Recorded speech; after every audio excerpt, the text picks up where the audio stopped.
Thank you very much, Aditya Narayan Prabhu, for your kind words of welcome. I seek permission and blessings of all of you, and especially Apurva Prabhu and Kamalini Mataji. Thank you. Prabhu has asked me to speak on the topic how Srimad Bhagavatam nourishes the heart and the mind.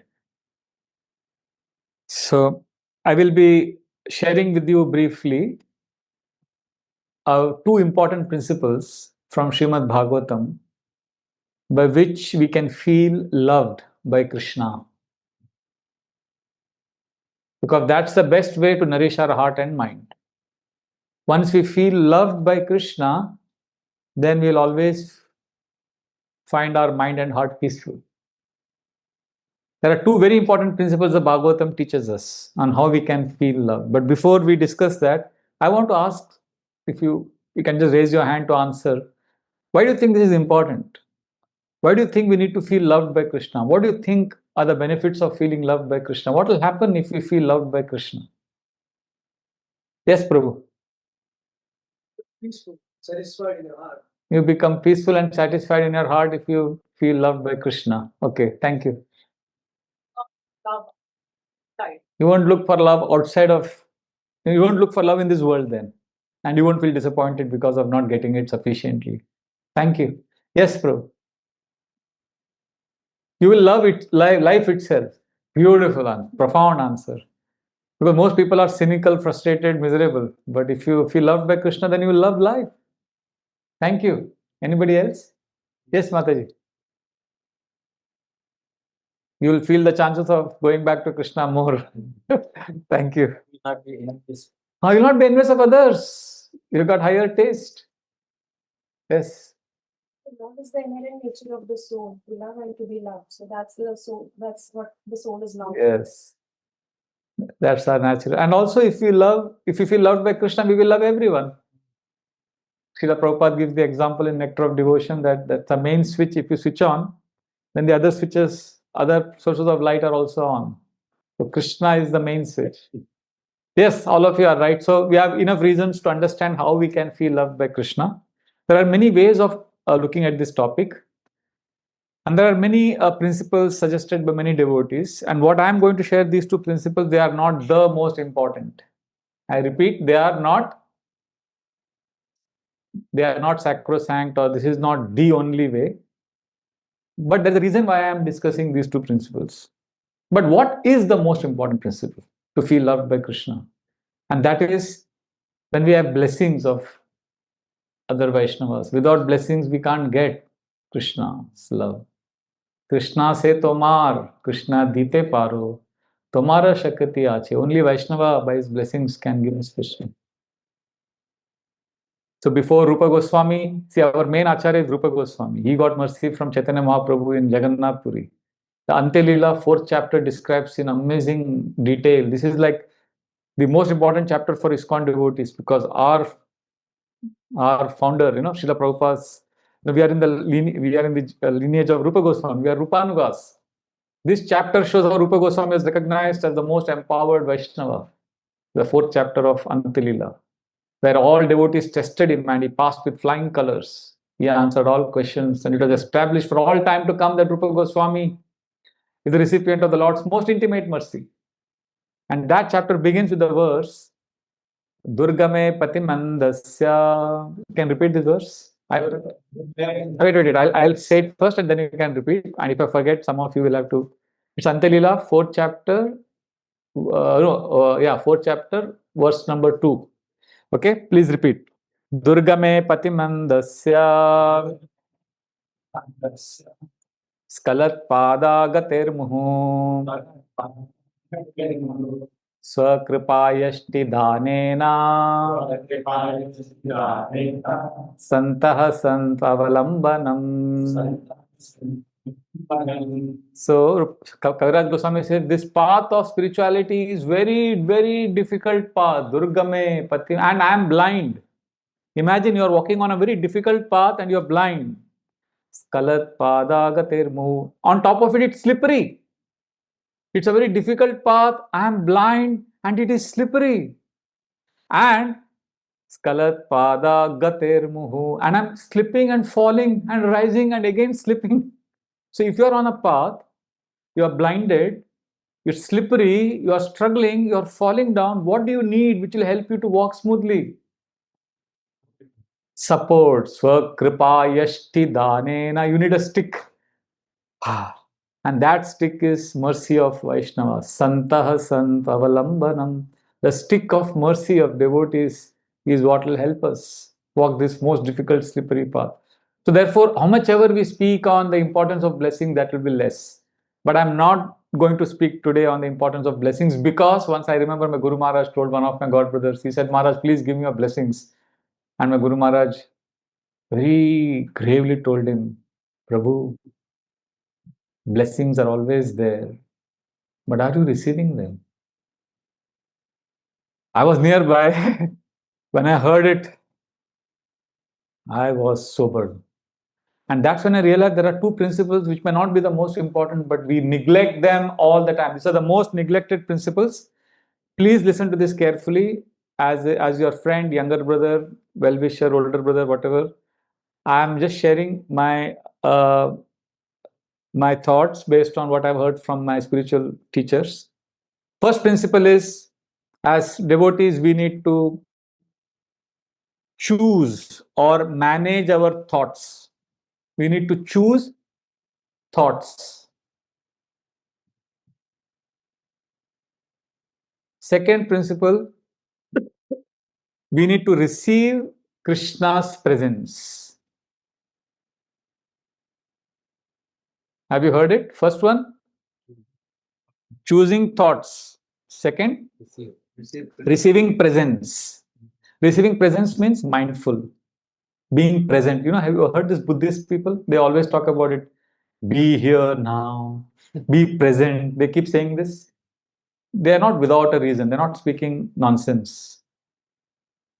We are spiritualizing that concept by saying we need to receive Krishna's. Like, for example, you're taking Krishna Prasad, we need to be present. We are listening to Kirtan, we are chanting, we are taking darshan. Sometimes I don't know if I've experienced, we take darshan for 10 minutes in front of the deities. And then we are going out, somebody asks us, what color was the deity's turban? I don't know. That means I wasn't taking darshan, I was not present. Where was I? So receiving Krishna's presence means being mindful. Choosing thoughts is being conscious, being aware of what we are thinking. Choosing, it's not that we are helpless. Okay? Okay, now there's a disclaimer. After hearing these two principles, some of you will think, oh, okay, if I do this, I will and I should and I must feel loved by Krishna. Wait, we are not yogis. We cannot demand to love Krishna. We cannot achieve love of Krishna.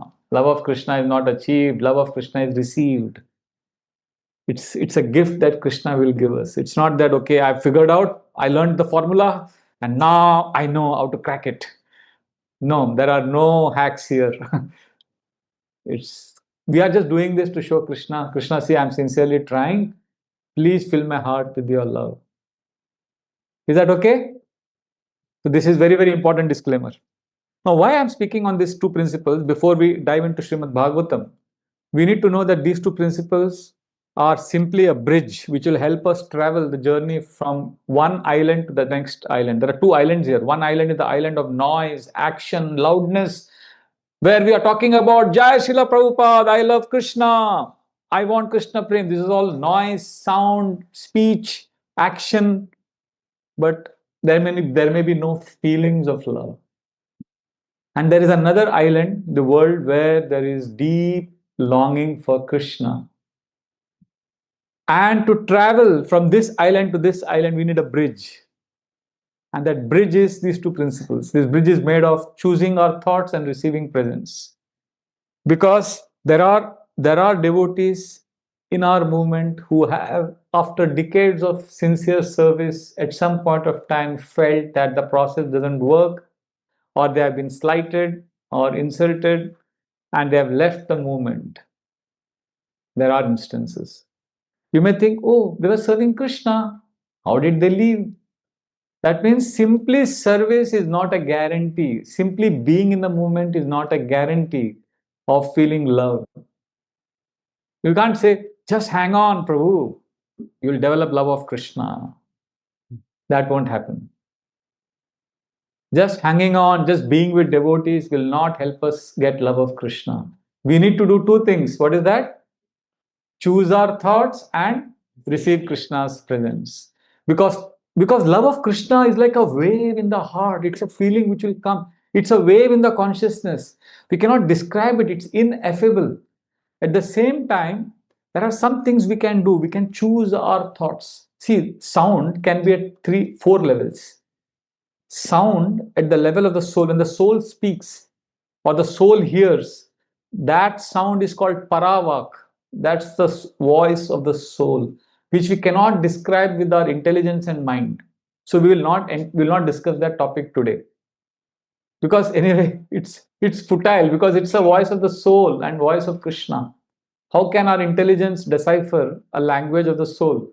Soul is spiritual, intelligence is material, so it's no point talking about it. Paravak we cannot describe. That is the voice of the soul. Now the sound that you're hearing right now on the microphone, it's amplified. This sound is called what? Vaikari. Vaikari is physical sound that manifests in this world. Speech is Vaikari. Is that okay? Speech is Vaikari sound. But the same speech could be rehearsed in the mind. I may be speaking it in thought form. That is Madhyama Vak. See, you may tell someone, I love you. That is Vaikari. But you may have chosen a thought. I really love this person. You may not have spoken it. That's Madhyama Vak. When you actually spoken it, or that sound was created in the thought form, that's Madhyama Vak. And a love wave may have rushed through your heart. That's Pashyanti Vak. That's a feeling that cannot be described or that cannot be put in thoughts or words. Speech, thoughts, and feelings. Is this getting too technical? Simple. It's like this. You tell someone, I am going to temple to take darshan of Radha Golokanand. You tell your family member, I am going to the temple. That is Vaikari.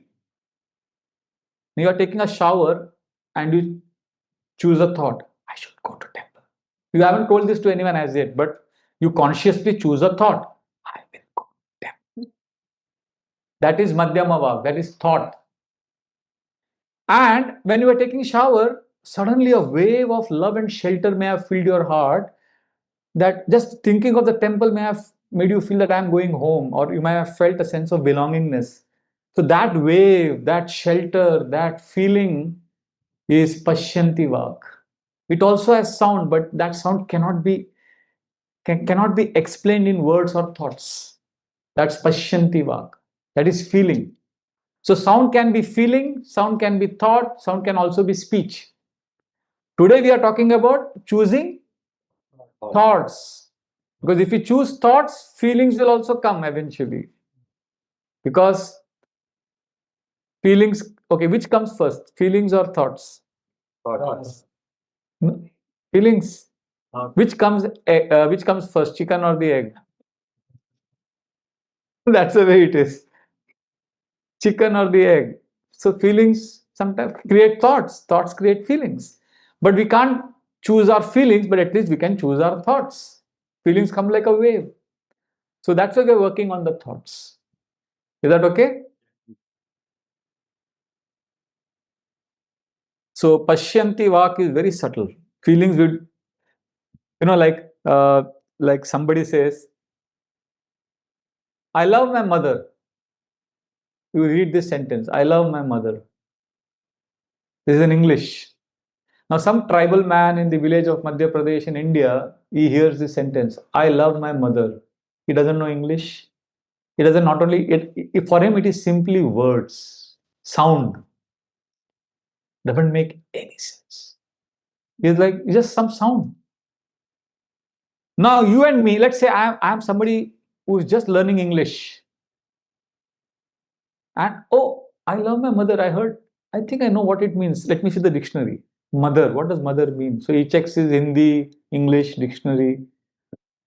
Then he understands, I love my mother. He understands what it means. He has gone a little deeper. But somebody whose mother tongue is English and he hears the phrase, I love my mother, immediately he remembers his mother and is filled with love and affection and gratitude. It comes as a feeling in the heart. So all of us, we are like that second person who is trying to learn the language of Krishna consciousness. When we hear the word Krishna, we hear Krishna consciousness. It's familiar, but we are not sure. We need dictionary. We need to understand what it means. That's why we need to choose thoughts. Choosing thoughts is what will help us go deeper and connect with Krishna. Very, very, very important. Bhaktivinoda Thakur says, chanting can be simply alphabets of the language, Hare Krishna is meaningless without going deeper into thoughts and shelter. When Vaishnav Keshav Prabhu was singing so beautifully, I was remembering the first kirtan I attended as a young boy. Same experience I had, that joy. But because I was not trained, it was simply the melody which attracted me. Sometimes in kirtan also we like the melody to keep changing every 2 minutes. Because we are at the Vaikari level, we want to feel good. We don't invest thoughts, we don't enter into the space of shelter. In fact, the first kirtan I attended, I was in another world only. The singer was singing, Hare Krishna, Krishna Krishna, Hare Hare. And I was there remembering a Bollywood song which had the same melody. I was also zooming in the kirtan. I had nothing to do with the holy name. I was in another world. So it was Vaikari. It didn't make any sense to me. And then the singer changed the melody. Hare Krishna, Krishna Krishna, Hare Hare. And my heart was like, "Hai dil mujhe bata de, kis pe aa gaya hai." Another Bollywood song. I know one devotee, not in our temple, but I know him. He spent a lot of time on the radio listening to Bollywood songs and fixing the tune into Hare Krishna. So anyway, that's another topic. But the point I'm making is Vaikari is useless. We can't advance in Krishna consciousness if you are stuck at simply sound. We need to enter deeper into thoughts. We have to choose thoughts.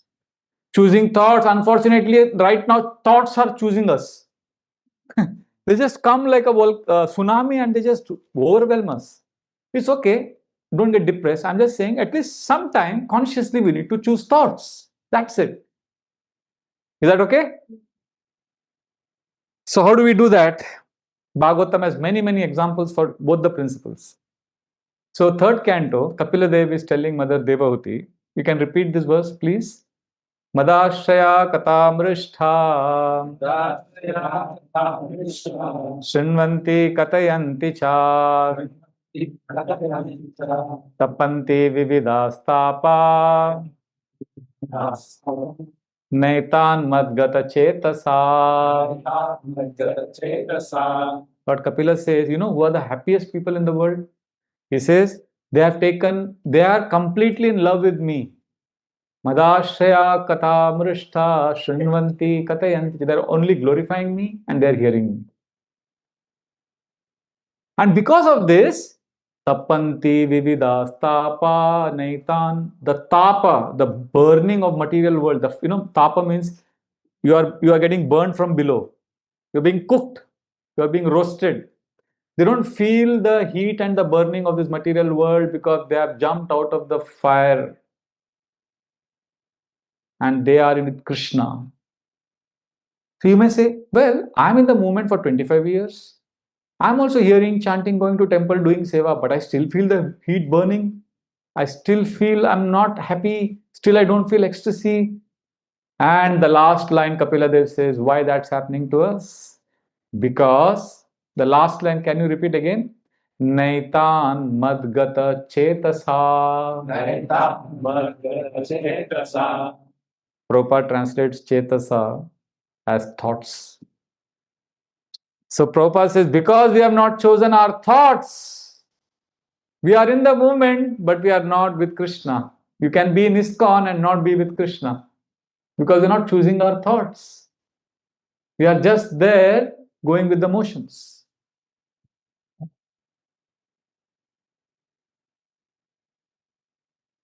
You know the burning frog syndrome? You put a big pot of boiling water and you throw a frog inside, the frog will jump out. But if you keep the frog in that water and it's a normal temperature water, the frog will swim comfortably in that water. And slowly you raise the temperature, the frog won't realize. And slowly keep raising the temperature, and at one point of time, the frog will realize it's burning me, but it's too late. The frog would lack the ability to jump out and he'll be burnt, roasted, cooked. Many of us are like that frog. We are in this pot of boiling water in material world and we are being burnt and we are comfortable in our suffering. And by the time we realize I have to get out of the material world, it's too late. But if we invest our thoughts, if we receive Krishna's presence, at the right time we'll jump out of this cauldron and we'll go back home, back to God. We'll not miss the bus. Therefore, it's very important. So how do we practically apply this principle? Very easy. Do you read Bhagavatam? Do you hear prayers of Bhagavatam? Unlimited prayers are there. When we read them, we always read them as somebody else's prayers. When we personalize those prayers and we make it first person prayer, we have invested thoughts. So Kunti is saying, Namaste Purusham Tvadyam, Krishna, you are the Supreme Personality of Godhead. And how do we say? We say Kunti is saying in the 9th chapter of 1st canto that Krishna is the Supreme Personality of Godhead. No, we say Krishna, you are the Supreme Personality of Godhead. We make it our prayer. That's choosing thoughts. And you can add your emotion, your translation to that prayer to make it personalized. Like I'll give an example. This is a simple prayer which Nalukuver and Manigriv chant when they are liberated from the bondage of the tree. So they are seeing baby Krishna crawling. Now, just listen to this prayer.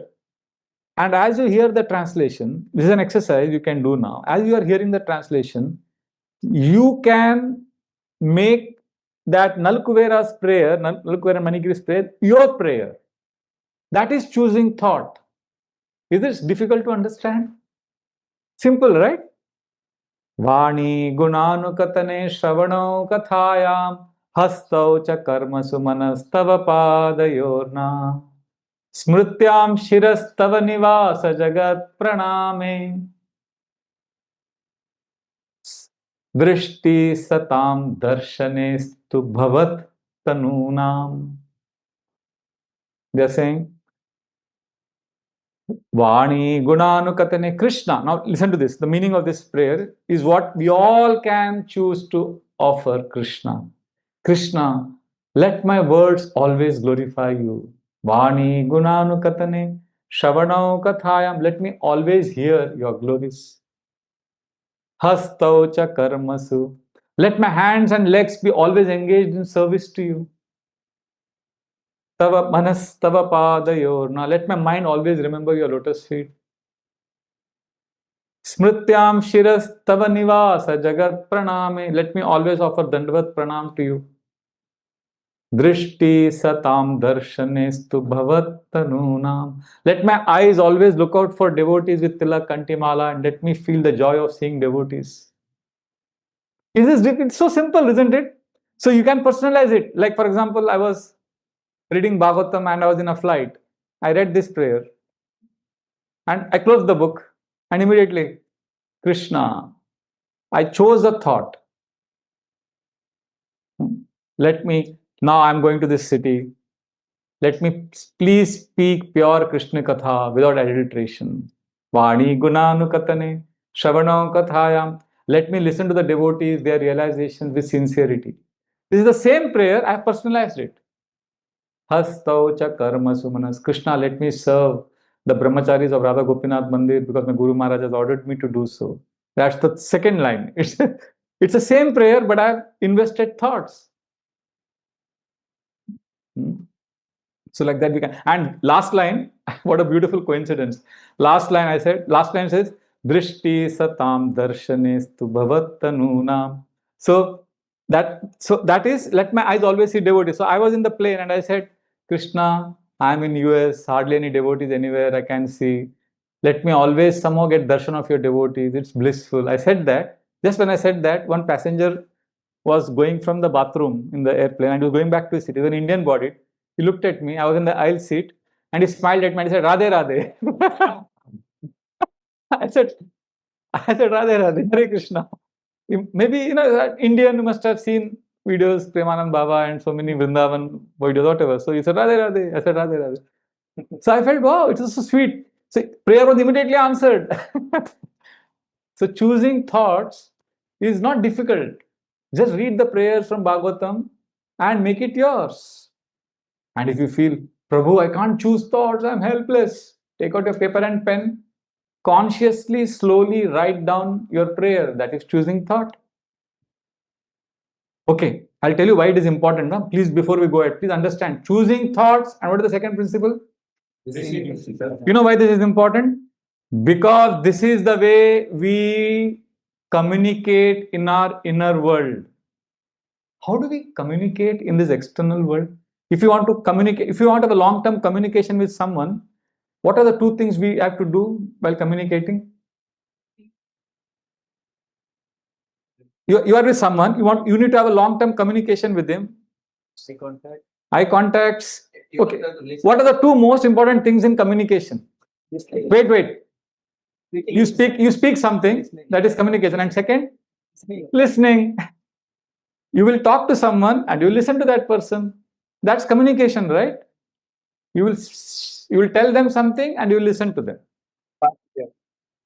This is the communication in the physical world.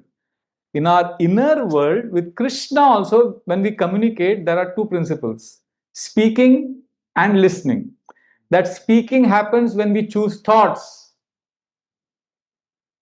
How will you speak to Krishna? By choosing thoughts. And how will you listen to Krishna? Krishna will tell you something, you have to listen to it, right? When you are present, you listen. Mindful. Is it clear? So if we master these two practices, just like if you become expert in this world in listening skills, there are seminars on listening skills. Stephen Covey's book, how to understand first and then seek to be understood. Listen, speak, how to speak. 30 key steps to present properly, all that they teach. But nobody teaches us how to speak and listen in the inner world. We are taught interpersonal communication. Nobody teaches us intrapersonal communication. This is it. With Krishna, we speak when we choose thoughts. And we listen to Krishna when we are present. Just be present. See, I'm not an expert on this field. Like yesterday I said in the class that I'm only sharing my success stories with you to give you some inspiration. I have a lot of failure stories also. But whenever I practice being present, I have remembered things for a long time. Like I was in one house for Prasadam. They took me recently. And I knew when I went there, suddenly I realized, oh, I've been here 3 years ago. And Mataji had made some prasad I was eating. And suddenly the file started opening inside because 3 years ago when I had taken prasad, I was fully present. I was with them, with the children. I was present. Present means I was receiving the presence. My senses were alert, active, not in an artificial struggling way, but I'd let go the struggle and I was in that love space. I was there. I was present. So what happened? 3 years later, everything opened up. I said, Mataji, when I came last time, you had made pinwheel pizza and pasta. And her lower jaw dropped. You remember? I thought nobody would know this. Even my husband didn't know. You remember it? Oh, she was so happy. And then I said, yeah. And Mataji, remember we made a video call to your mom, was in Vrindavan. she, she just shocked that I remembered that we called her mother was in Vrindavan. And I said, Mataji, remember you told this experience you had when you went to McDonald's with your family? That story you remember? My God, Prabhu, you came only for 20 minutes to our house. And that too 3 years ago. You go all over the world. And you remember all of this. And she started crying. Oh, Prabhu, you're a pure devotee. So I said, yeah, Mataji, I remember everything, but I don't remember your name. I don't know who you are. So I'm not so pure devotee. So we laughed over it. She got overwhelmed with emotion because she was so happy that somebody remembered the small details. And it is not to my credit. I'm telling you, I was just present. I don't many of us remember some things of childhood, strong impressions because you are present. Being mindful in Krishna consciousness is so powerful because we are being not mindful to any ordinary things. We are being mindful to Krishna, who is coming as holy name, who is coming as deity, who is coming as Bhagavatam. So this is very, very powerful. Don't underestimate choosing thoughts is one principle. Now, as we choose thoughts, Bhagavatam teaches us we don't have time, but there are so many instructions on how to receive Krishna's presence. And that's so beautiful. So, okay, one example of how to receive Krishna's presence. Again, Kapila Dev is teaching his mother. Sa chintayet bhagavatis charanaravindam vajrankushadvaja sarorualanchanadhyam उत्तुंग रक्त विलसम नकचक्रवाला ज्योत्स्नाभिराहदमहद हृदयंधकारम. Beautiful verse. How to receive Krishna? Think of your favorite Krishna deity. Okay, when I'm in US, especially I go to Dallas every year, and Radha Kalachandji is supremely attractive. Once somebody sees Radha Kalachandji, you become frozen. So what happened? So this verse, I'll tell you first what this verse means. This verse says, Sa Chintaye, just receive Krishna's form, deity form, and meditate on his lotus feet, Charanaravindam. So if you see, there are two, we have two eyes, right? The external eyes we see, and then we can see the form in our inner eyes also. When you close your eyes, then your inner eyes open. Right? You have experienced this? So we take Krishna's form inside through these eyes, and then when you close your eyes, you can see them in your inner eyes. We have inner ears also. You hear something attentively, then in your inner ears you can hear them. Gopis were in Vrindavan, Krishna was in the forest, but the gopis would hear Krishna's flute, but Krishna was not playing that flute, but it was ringing in their ears from long ago.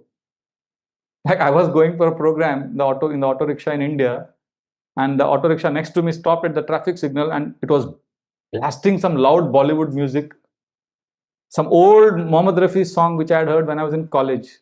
Fortunately, I don't remember it now, but it was so loud. And then that signal turned green, and we went. And when I went to the program, I picked up the kartal to start Radha Madhav. I closed my eyes, and suddenly that song started ringing. I couldn't. It was playing in my inner ears. And then I opened my eyes, and everybody's looking at me. And I was feeling so embarrassed. Then it took me some time to release that and then enter Radha Madhav's space.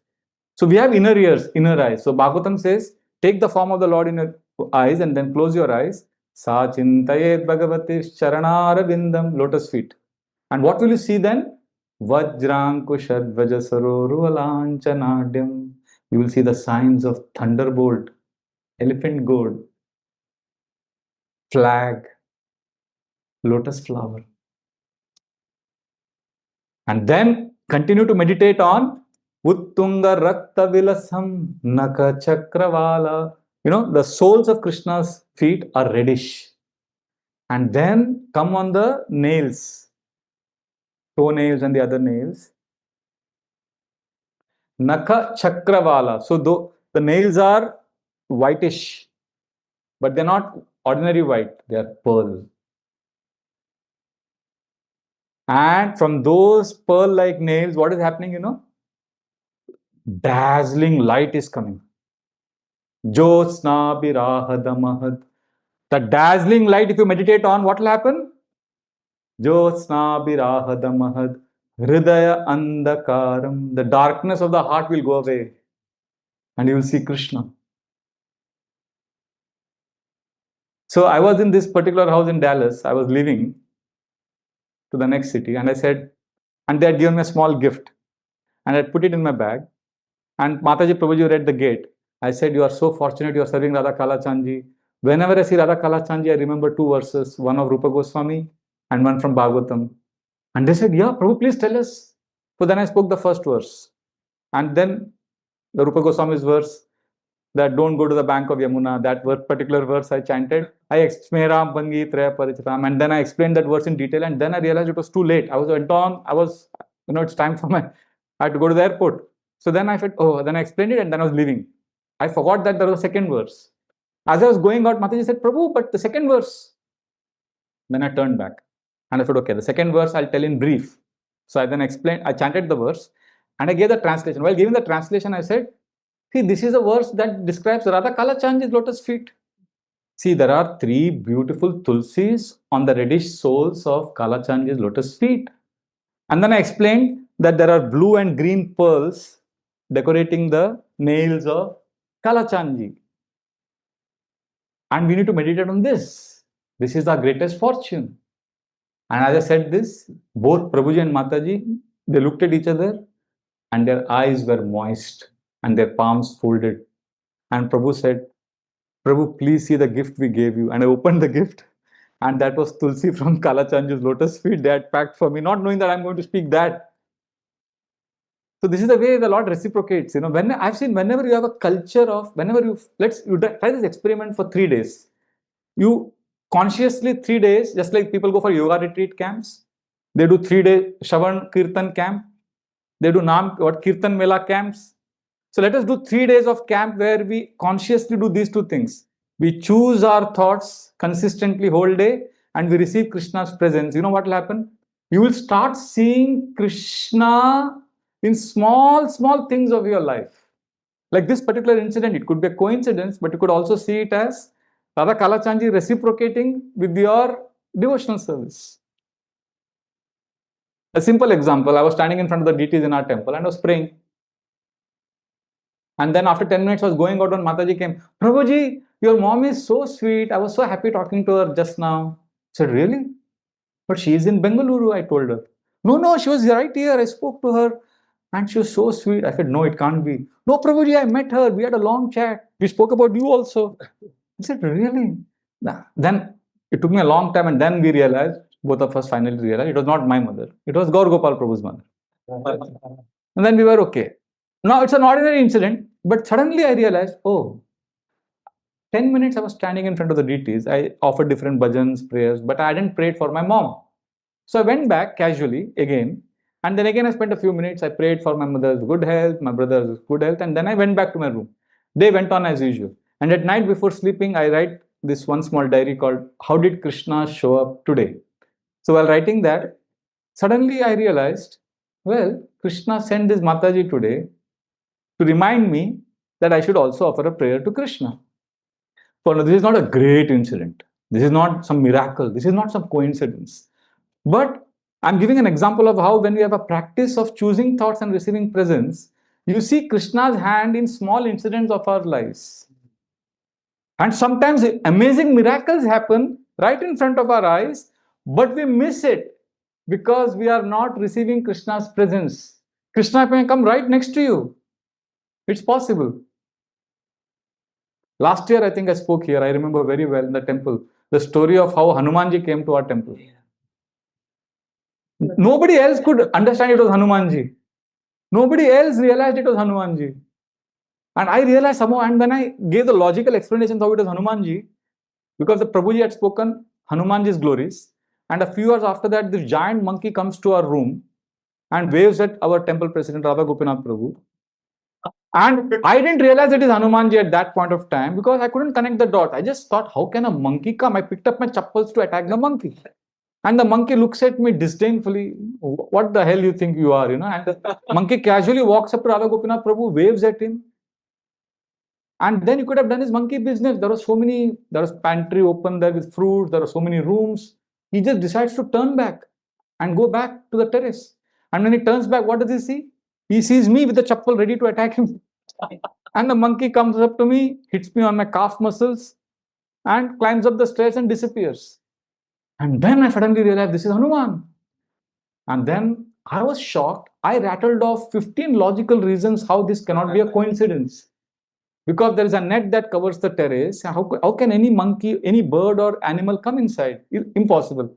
Secondly, this temple has been existing there, since 1988, and nobody has ever seen a monkey there. Where did this monkey come from? Because somebody may argue it's come from the governor's bungalow, which is around 8 kilometers away. But why it has never come in the last 35 years? And why did the monkey stop right outside his room? Why did the monkey go anywhere? Like that, I had many reasons. And then everybody was happy. And I felt very happy. I said, wow. Then I went to my Guru Maharaj, Radhana Swami Maharaj, who came to Bombay after a few days. I thought if I get his certificate, then I can broadcast all over the world. So I told Maharaj, do you know what happened? Hanumanji came and this happened. And Maharaj said, really? Radha Gopinath Prabhu is such a sadhu. He speaks Ramayana so beautifully. So I said, Maharaj, so it is confirmed that it is Hanumanji?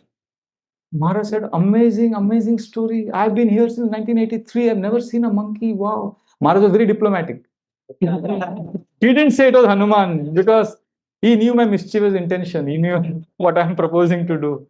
So after a long time, I was going out. I said, okay, Maharaj, so can I believe that it was Hanumanji? I asked him finally. Maharaj said, you want to know whether it was Hanuman who came? I said, yes, Maharaj, it was Hanuman. You put fire on his tail, you will come to know.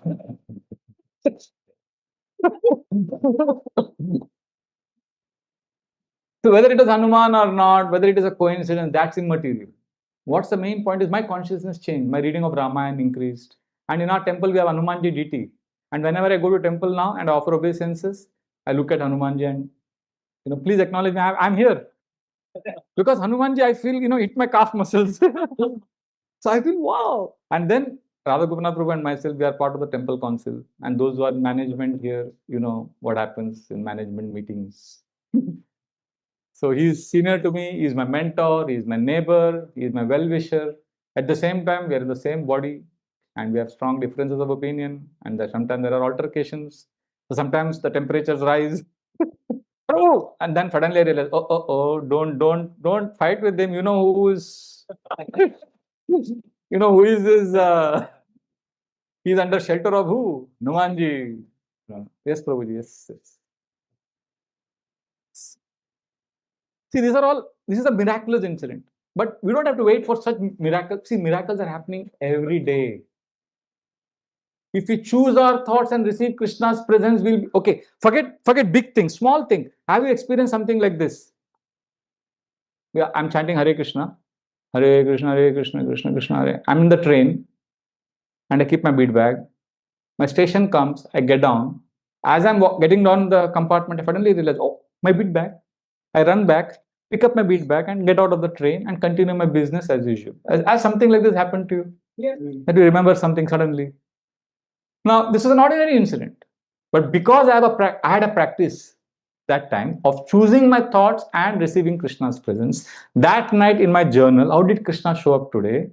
I wrote, I took Krishna out of my heart because Krishna is there in the heart. Sarvasya chaham hridisannivishto matta smritirgyanam apohanam. So Krishna came out of the heart. So take Krishna out of your heart and make him sit next to you in the train, in the dining table, in your office work. He is there next to you, looking at you. So as I was getting out of the train, somebody tapped me on the shoulder. Who was it? Krishna. And what did Krishna say? Prabhu, your bead bag. Not Prabhu, rascal, your bead bag. Krishna won't say Prabhu. You rascal, you forgot your bead bag. Yes. So in one way of saying this is a coincidence. I just got my bead bag. Another way of saying this is Krishna is so nice. Krishna is there with me. Krishna is protecting us. So don't we want to realize that Krishna is always there with us? Is this not what our acharyas want us to remember? How will we do that? Only when we receive Krishna's presence. And we also choose thoughts. And the center of this should be Bhagavatam, scriptures. See, because, okay, simple thing. How do we pray to Krishna? Do we pray to Krishna in speech or in thoughts? Thoughts. Because speech, let's imagine you're all standing in front of Radha Golokananda and everybody is offering prayers in speech. It will be a mess, right? So we offer prayers in thoughts. Now, what is easier to, how is it easier to converse with God, in speech or in thoughts? Thoughts. Is it easier to converse with God in speech or in thoughts? If you had an option, if Krishna was in front of you, when you're talking to someone, when you are able to speak, you're able to articulate more clearly, or you're able to articulate more clearly in thoughts. Speech. Because thoughts is difficult, the mind takes over. Look, we have such a difficult challenge. We are in front of the Lord and we have to offer prayers in thoughts. So therefore, we have to start practicing. I don't know if you have experienced something like this, what I experienced often when I'm praying to Lord, the mind takes over. So I was standing in front of Radha Gopinath in our temple and I was praying like this. Radha Gopinath, please help Sashank and Swati. They are going through a divorce. Please help them. They are such a nice couple. So far, so good. The prayer is good, right? This is intentional. There is investment of thoughts. I'm choosing thoughts. I'm managing my thoughts. I'm praying for a nice devotee couple. I've changed the names, of course. It's not Shashank and Swati. Please help both of them, Krishna. They're such a nice couple. And suddenly the mind takes over. Remember yesterday I said, mind is on the left side, Krishna is on the right. And the mind, oh, that's that girl's fault, Swati's fault. She's a stupid girl. She's responsible for this divorce. So the mind is talking. I'm physically standing in front of Krishna like this. Initially I was praying, Krishna, please help them save their marriage. And then the mind is saying, it is her fault. She's responsible for this marriage breaking up. She's exactly like that another stupid girl, in England. They are also going through a divorce. There also that girl is responsible. Both these girls are stupid. And by the way, that girl in England, she looks exactly like your sister-in-law. Remember? Your Bhabhi, she died in that motorbike accident. Her son was behind and she was wearing a helmet and still she was killed. And the son had no helmet, but nothing happened to him.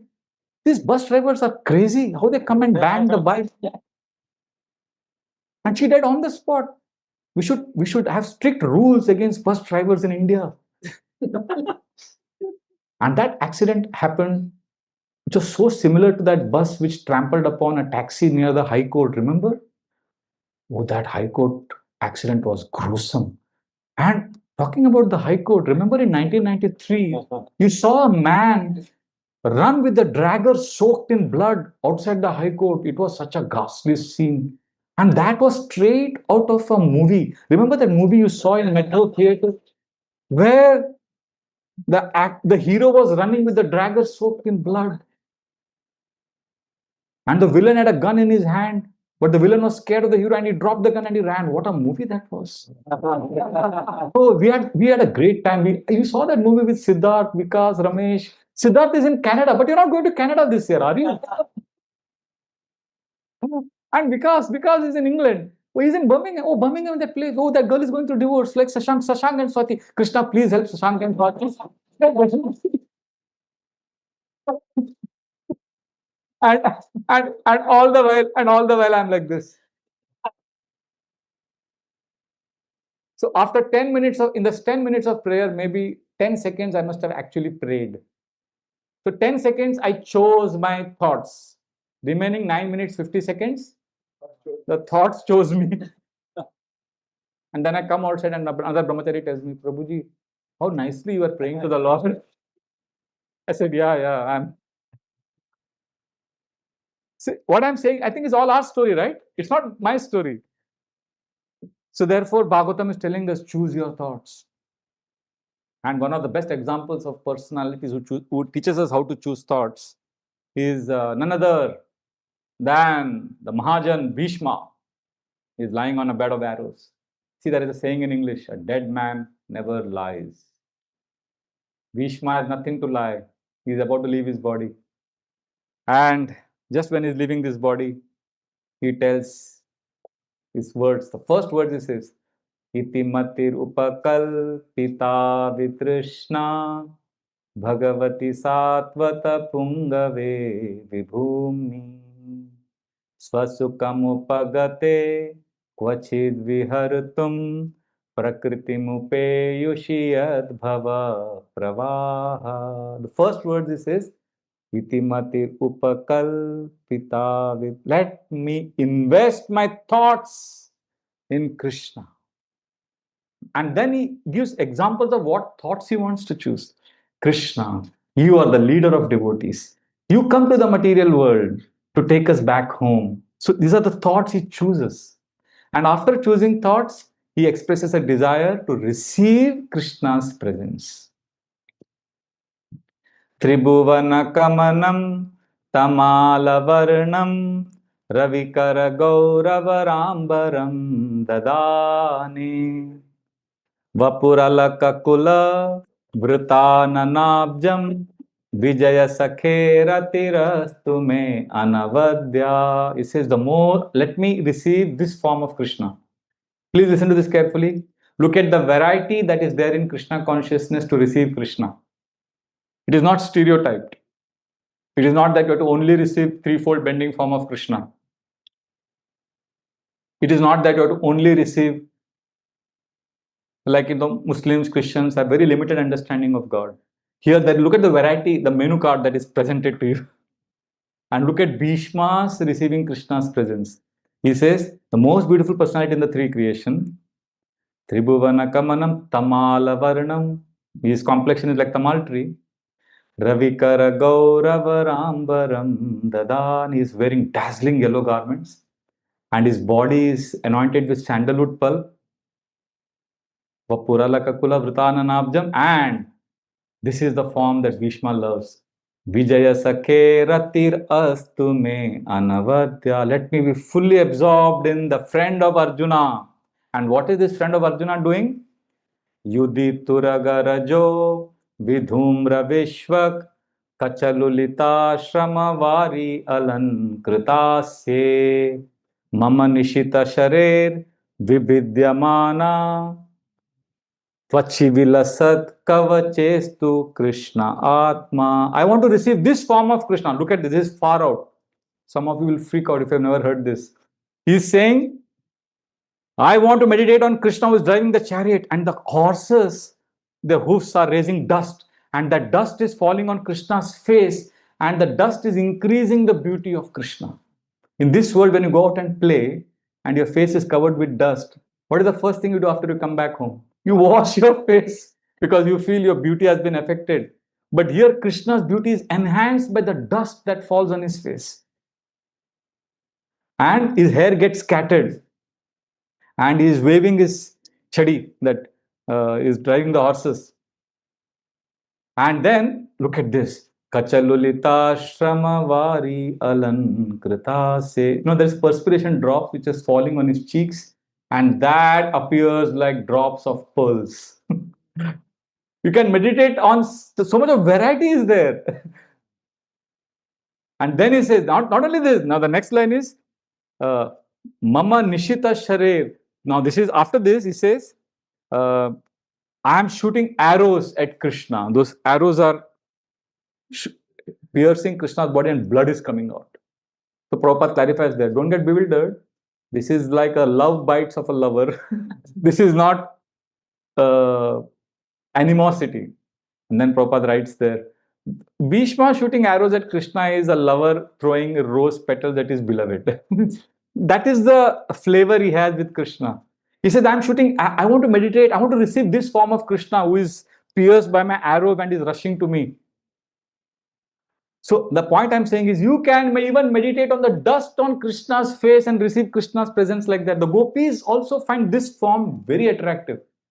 In the Gopi Geet, the gopis are saying, the 10th canto, Dina parikshaye Neela kunthale Vanaruhananam Bibradavritam Ghanarajaswalam Darshayan Muhur Manasina Smaran Veera Yachasi. They're waiting the whole day. When will Krishna come back? And Krishna comes back from the forest. Dina parikshaye Neela kunthale, his darkish complexion, and his hair is scattered, and the gopis are not able to see his face because the hair is covering his face, and then suddenly, because the gust of wind, the hair makes way for his face to be seen, and Ghana Rajaswalam, there is dust on Krishna's face. The dust, the minerals of Vrindavan are covering his face. The gopis say, when we see this, Ghana Rajaswalam Darshayan Muhur, we want to see you again and again in that form. Because when we see that face of yours, Manasina Smaram, Virayaj, Cupid's arrows pierce our hearts. So Krishna's beauty with dust on his face is so attractive.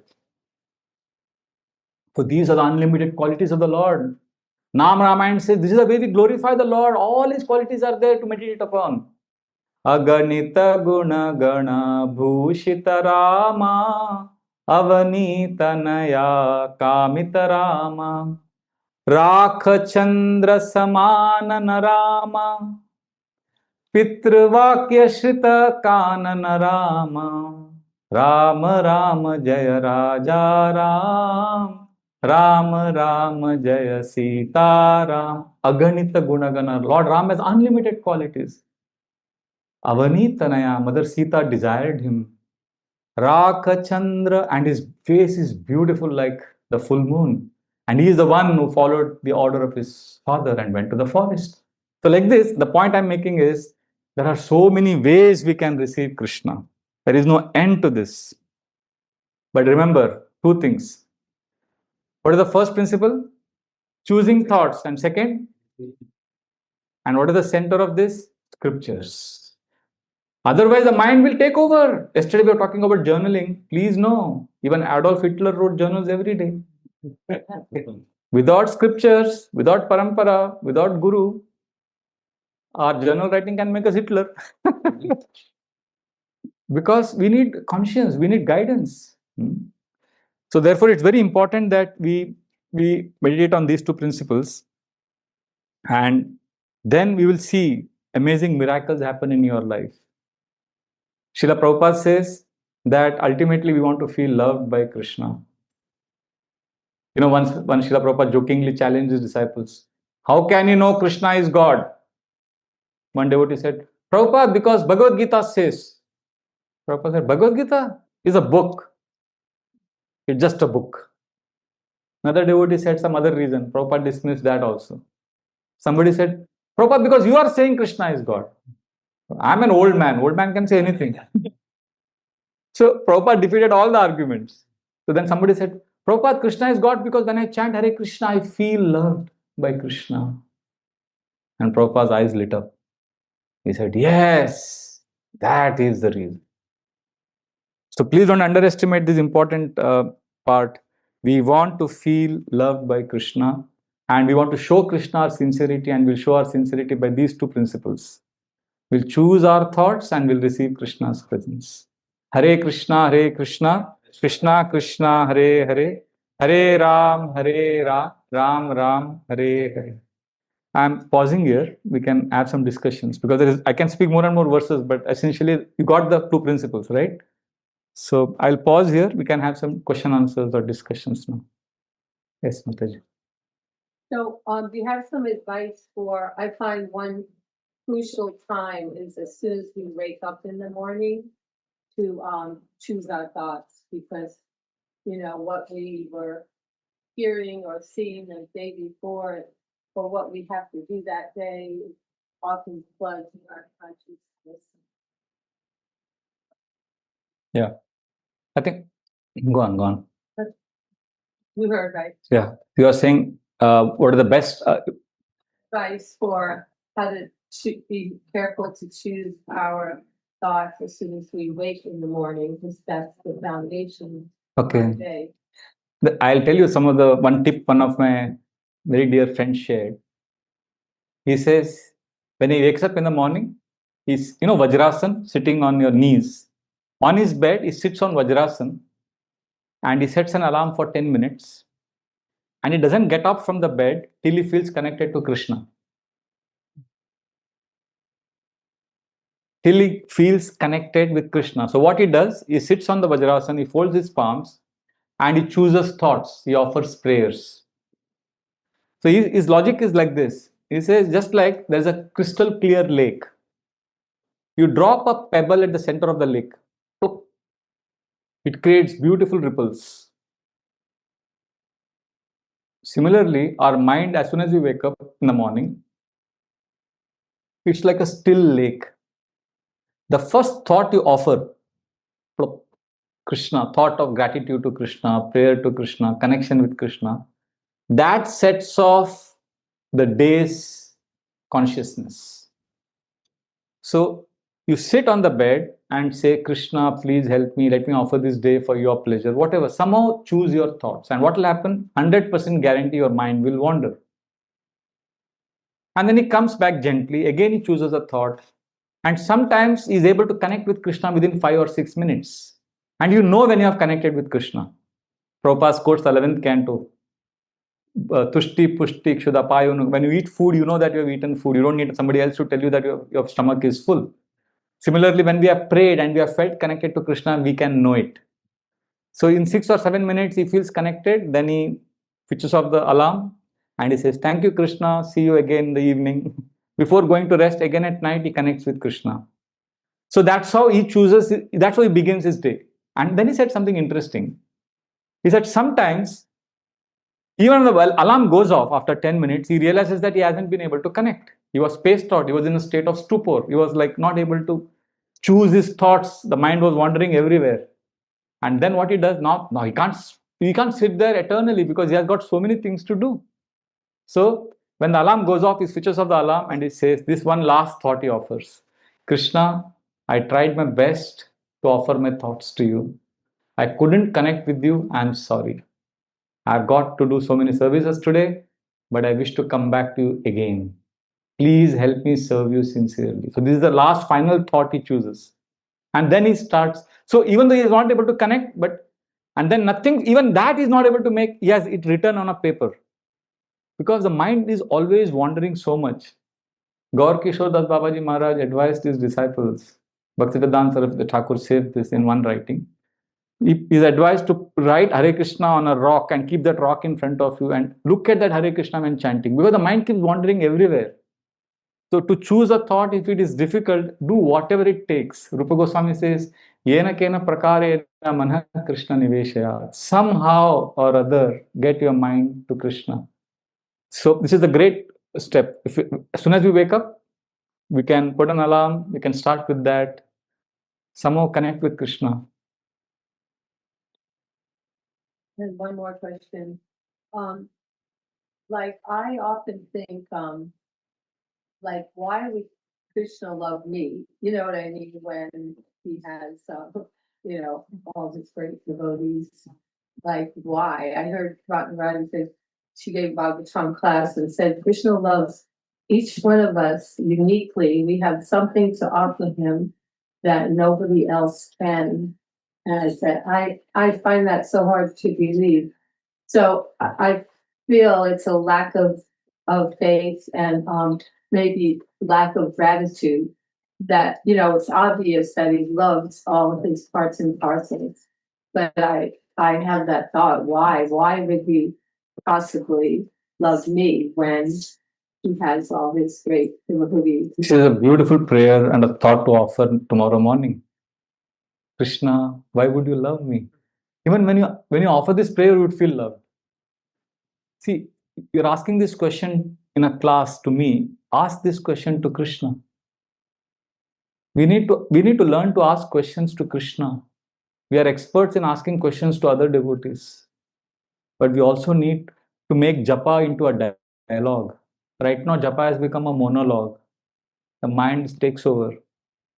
So in japa, we can ask 10 questions or 12 questions. You can make a list of things that you want to talk to Krishna every day in japa.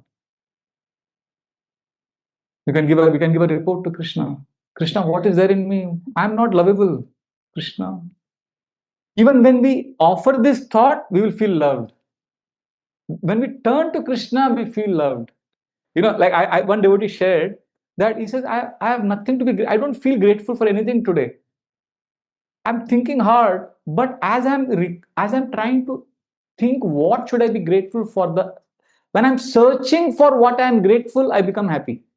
The search itself expands your heart. What to speak of actually feeling Because that's a positive exercise. What am I grateful for? Similarly, what is in it me, Krishna, that I am lovable?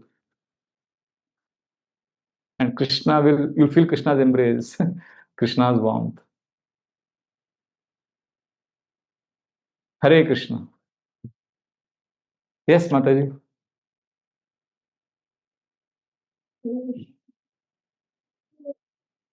Mind, like is it that feeling the presence of Krishna, uh, is that same as feeling loved by Krishna? Do you mean like that? Or first we start thinking how I felt the presence of Krishna at the end of the day, like how you introspect and reflect. And the second question is, should we feel presence of Krishna in the moment during something happened, or should we feel at the end of the day thinking of how the day went? Krishna. Would you repeat the question? I can't. I'm sorry. I got the essence of the question, but it was, you are saying, basically, I see that you are analyzing it too much. You are like analyzing how to know that it is Krishna's presence and how to know whether it is feeling loved by Krishna or whether it is presence of Krishna. This is Satyanandan Maharaj calls this as paralysis by analysis. There was a centipede. Centipede has how many legs? 100 legs. The centipede was dancing beautifully. And the frog came up to the centipede and said, "You dance so beautifully. I just have one question. When you are dancing, I see that your 64th leg comes before your 37th leg, and then your 28th leg and your 87th leg, they dance together. So, how does this happen?" And when the centipede heard that question, after that, that was the end of centipede's good dancing. Because he began to analyze. Just receive Krishna, just be in the moment. And you will know whether you are loved, not loved, because tushti pushti kshud apayo nu ghasam. Srila Prabhupada says, presence of Krishna, you will know it. It's a language of the soul, it's paravak. We cannot understand it through intelligence mind. If we can understand through intelligence and mind, then our intelligence and mind is greater than Krishna's voice. There is a worm in the neem tree. Neem tree is what, sweet or bitter? One day he had a visitor in his tree. Another worm from the mango tree came. And the mango tree worm said, "I've come from the mango tree. Mango is very sweet." So the worm in the neem tree said, "What is sweet?" He said, "You don't know mango. I'm from the mango tree. Mango is very sweet. What is sweet?" For the worm in the neem tree has no idea what is sweet. We have no idea what is paravak because we are neem ka ped ka kida. We are a worm in the neem tree. So Krishna's love, we can only speak about it. To experience it, then you won't have this question when you experience it. Just be present with Krishna. These pure devotees, they glorify Krishna. Like I was recently hearing my Guru Maharaj talk, 3-hour class on Krishna's Gokul pastime. I was like, and only pastimes. And then I remembered something I'd read long back, that when advanced Vaishnavas glorify Krishna, we think we are understanding everything. No, we don't understand. They are speaking, what they are speaking about Krishna is like a man underwater who is blabbering something. You see underwater people. So what does that sound? Even if he's saying a lot of things, what do we hear? But he may not be wanting to say that. He may be wanting to say much more. Similarly, pure devotees of Krishna, they are deep in the deep water of Krishna Prem. What they are carrying in the heart, we cannot access. What we can access is some sound they make at Vaikari and Madhyama Vak. Something that comes in this world, which we are able to process through our thoughts and mind and words. Blah, blah, blah. We are hearing, oh, Krishna is Lord, Krishna is beautiful like a lotus flower, Krishna is beautiful like a full moon. Yeah, great, great. Sukdev Goswami also gives that analogies because it's at Vaikari Madhyama Vak. And Burijan Prabhu says, Burijan Prabhu? And Burijan Prabhu was saying in one seminar that when you go back to Golok Vrindavan, the first thing we'll tell Krishna, He said, you will tell Krishna, Krishna, you are so beautiful. When I was in the material world, I was only hearing you're beautiful like a lotus flower and a full moon. But you are much, much more beautiful. In this material world, advertisement is over promise and under deliver. But about Krishna, it is under promise and over deliver. So, love of Krishna, presence of Krishna, we can only talk about it to a certain extent. But just be present. Don't think too much about it. Don't struggle. Surrender. Let go. Receive. No, we want to understand everything. We want clarity. No. Be happy without having clarity. That's how we enter the longing phase. We want everything. One devotee asked Prabhupada, Ugrasen Maharaj had how many quadrillions bodyguards? How can he have so many quadrillion bodyguards? How can they fit into one planet? And if there are so many bodyguards, where would they stay? How many bathrooms would be needed? What is the drainage facility there in Dwarka? We can't process this. This is beyond. So what happens when we are asking these kind of questions? We are living in the determination mode of bhakti. Bhakti, there are two modes: determination mode and longing mode. Determination mode is when we start dissecting every class into life lessons, practical application. Sometimes devotees tell me, Prabhuji, your class was very practical. I could get so many life lessons. So immediately I think, the class touched his head. Because practical classes means we get clarity, control, solutions. But the goal of a devotee should be that I want to increase my longing for Krishna. So you ask yourself, is your determination mode is on or longing mode is on? When your determination mode is on, you want life lessons from every class. Krishna killed Putana. Okay. So if I'm in the determination mode, you are in the determination mode, then our class would be something like this, and you will love this class. Today we will discuss Krishna killed Putana. 6 life lessons from it. Very easy to remember. Putana, P for perseverance, U for understanding. And you will say, yes, P for, yes, amazing class. I got 6 life lessons. Putana represents this. Shakatasur, I don't know how many letters are there. So we start, this is determination mode where we want acronyms, solutions. So basically we want control. But longing mode is we don't want control, we want connection. So I think many of us have landed up managing our devotion rather than living devotion. We are managing bhakti, not loving Krishna. We are ticking boxes, checking boxes. Tick, tick, tick. Oh, I did this today, I did this. Janmashtami donation collected, tick. Marathon book distribution done, tick, tick, check. We have checked so many boxes, but have we checked our heart? Are we feeling that longing for Krishna? Did I do anything today by which my longing increased? So that longing will increase when we hear about Krishna happily without understanding some things. Krishna, your today's class was so impractical, so bewildering, so mysterious, but it was beautiful. Because Krishna is beautiful. Why do we always want to hear about Krishna in my terms? That I need to get some solutions. Then it is still subtly self-centered.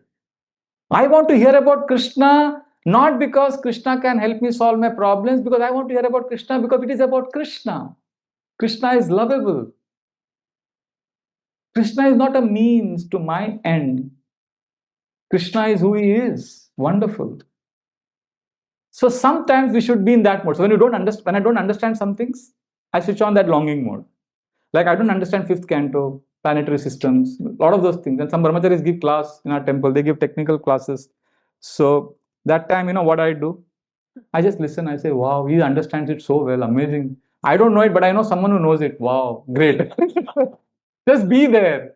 I don't have to understand everything. Just being with Krishna, that space, that energy, being with devotees. I think that's very important. What if there is nothing practical applicable from today's class? For example, let's say we discuss only Krishna's Gokul Mahavan pastimes.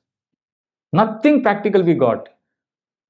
But we heard about Krishna, and that's an eternal benefit. So we need to go beyond practical solution analysis. So is that okay, Mataji? So this is a longing mode. In technical terms, it's called Raganuga Bhakti. And when we hear say Raganuga Bhakti, devotees get scared. They think they are becoming Sahajya. Okay, forget Raganuga Bhakti. At least increase longing. Hare Krishna. Anything else? This longing for Krishna will come when we start choosing thoughts consciously. Yes, Ratnadika. Mentioned that our prayer thoughts should be based on Shastra, but then it's not so. If it's may not be as spontaneous and so much connection if we're kind of thinking about, oh, is this based on Shastra? No, you are right. Satsarup Maharaj writes very beautifully. You got a question? She's saying, should we ask prayers spontaneously from the heart, or should we stick to Shastra, because the Shastra sticking to prayers may not be spontaneous? Satsarup Maharaj writes very beautifully that many times devotees hide behind the prayers of Bhagavatam. We don't allow our heart to open up. At the same time, the other extreme is we want to pray, but we are lost and confused because the mind is going all around. It's running riot. So Shastra prayers are like something we hold on to as a starting point, and then you internalize it and make it your own prayer. Like I gave the example of Nalkuver and Manigrave. It was not exactly the same prayer I offered. You see, I converted it into my prayer. Is that clear? We take the prayers from Shastra, but it has to be mine.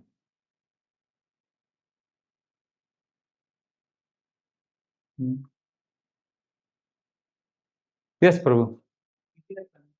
That we do with Krishna. Not conversion, conversation. Yes, yeah. It's a dialogue. Prayer is a dialogue. So what happens? You pray like this. You offer a prayer. You offer a thought, and then you pause and you listen to the holy name, and you wait for an answer. The answer may come 5 days later when you're talking to somebody, or in a Bhagavatam class, or when you're reading something. Krishna. That's the way Krishna works beautifully. You have offered a sincere prayer in a thought form, and you're listening to the holy name. You may not get the answer immediately. After 3 days, when you're in the Bhagavatam class, something you hear and suddenly it answers your question. And you know it has answered your question. But you may also hear something which disturbs you. It's like Krishna is not a motivational speaker, remember. Krishna is a heart surgeon. And we don't like, that's why we ask questions in classes. We don't ask questions to Krishna. We don't want to offer prayers to Krishna because Krishna's answers may not come immediately. They may not always be palatable. And to receive Krishna's answers, you have to be patient. You have to be present. Have you interacted with Jananivas Prabhu from Mayapur? You know, when I asked him a question once, 25 years ago, and he just kept quiet. So I thought, he's not heard me. I again asked, he was quiet. I was about to change the topic and he began the answer. Means he answers very slowly, softly. And that answer was so profound, I still remember it. I asked him 2 questions and both the answers I still remember, and they've shaped my life. But his answer is not immediate. Krishna's answers are also like that. You offer a prayer, then you wait. Continue to, like, I'll give a simple example. It's a mundane example. Please don't think we are trivializing holy name japa, but I'm just giving because it was an issue that was affecting me. I'm just giving an example so that you are inspired and encouraged to understand how to have a conversation. So I was praying like this because I had a late night programs and I lost sleep pattern because I don't get sleep immediately when I go to in the night in the bed because I'm an introvert by nature. I write journals and things like that. So I take a shower. No, that time I was not taking a shower. I was just basically, I was coming from program, going to sleep, and I wouldn't get sleep. I would keep tossing in the bed. And my sleep patterns were disturbed. And morning I couldn't get up fresh. And all those things happened. And then I would ask my friend, they would say, welcome to 50 plus club. Prabhupada also slept very little. Though none of those answers satisfied me because I wanted to sleep so that I can serve Krishna better. So then I said, okay, the best way is to pray to Krishna. Japa. Externally, I'm chanting Hare Krishna, Hare Krishna, Krishna Krishna, Hare Hare, Hare Ram, Ram Ram, Hare Hare. This is the Vaikari. The thought is Krishna, please help me. I want to serve you. Please help me get good sleep so that I can wake up fresh and serve you. Please, Krishna, I want to serve you. Then after that, again listen to the holy name, because listening to the holy name means you are listening to Krishna. Hare Krishna, Krishna Krishna, Hare Hare, Hare Ram, Ram Ram, Hare. Just listen, and mind wanders. Then to get the mind back, offer a thought. And after offering a thought, again listen to the holy name. I did this for a few days. I got no answer. But I remembered, I tried. Sometimes I prayed, sometimes I didn't pray. I was not trying to control. I was from the heart spontaneously trying my best to offer a thought. Then one day, I think many days later, I was in the taxi, I came from the program, and suddenly my heart, I heard a voice, not a voice like somebody telling me something, but it was like a wave, flash. Take a shower before sleeping. And since that day I never had this problem, because two things I heard. Take a shower. Wow, what a point. Take a hot shower in the night. And then there was this brahmachari next to me in the taxi. I don't know what prompted him. I even asked him now why you said that. He said, I don't know why I said that to you. He said, Braj Bihari, Sanatan Goswami says in Hari Bhakti Vilas in the 14th chapter that every devotee should, before chanting and before doing deity worship and after getting tired, we should do pranayam. I said, really? So then I tried, that's how I started breathing exercises. So breathing and shower, since that day I never had problem of sleep at night. I'm like, and I asked him even recently, why did you tell me that day? He said, I don't know why I told you. Out of the blue. So now what has happened? Krishna answered that prayer through this devotee and to that voice in the heart. Sometimes you hear some words and suddenly it inspires you. That is Krishna speaking. So Krishna speaks, Krishna's voice is paravak. Remember, it's not figured out through intelligence and mind. So you should trust the process and offer a thought and wait for Krishna to reciprocate in his own sweet time. Is that okay? Unfortunately, we are control freaks. We want quick answers. Hare Krishna. Yes, Mataji, it's nearing 8:30. Prabhu, you have to take a call when to stop, okay? I will not know. Yes. Hare Krishna.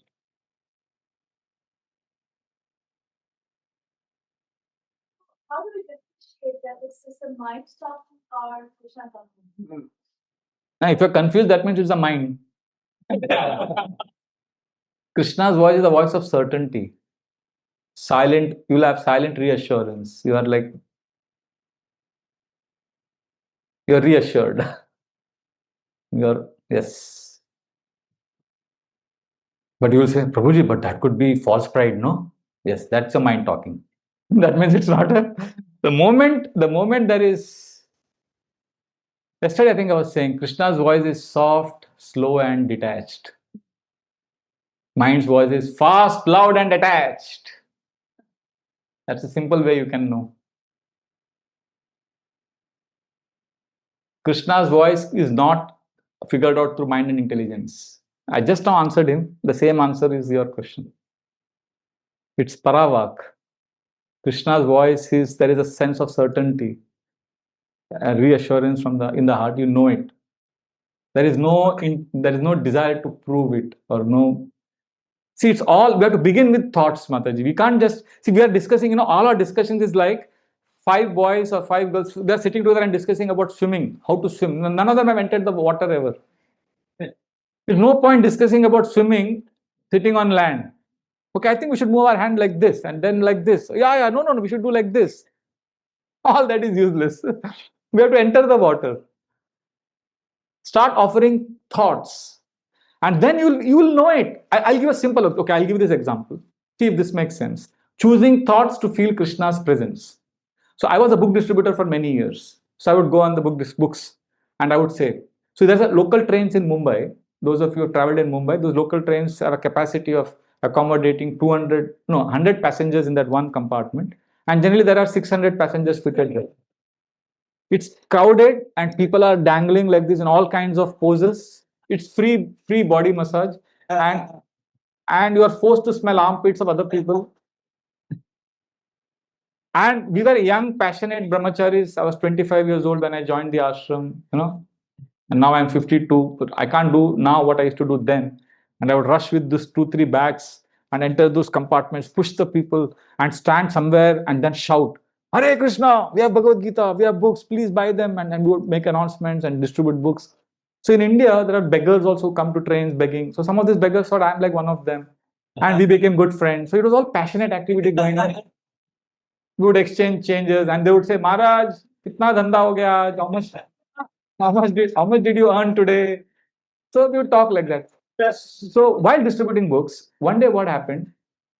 Very important to understand choosing thoughts. And I'm coming to that point.